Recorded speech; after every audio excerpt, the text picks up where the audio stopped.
இன்றைக்கி ஃபீட் த ஹங்கரியில் என்ன சமையல்னா curd rice and pickle கொடுத்துருக்காங்க.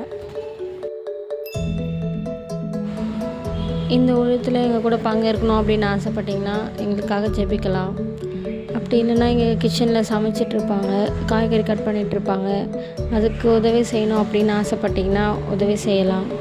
அப்படி இல்லைன்னா பார்சல் பண்ணி கொடுக்கவோ இல்லை பார்சல் பண்ணவோ அந்த மாதிரி உதவி செய்யணும் ஆசைப்பட்டிங்கன்னா எங்கள் கூட சேர்ந்து பங்கெடுத்து கொள்ளலாம்.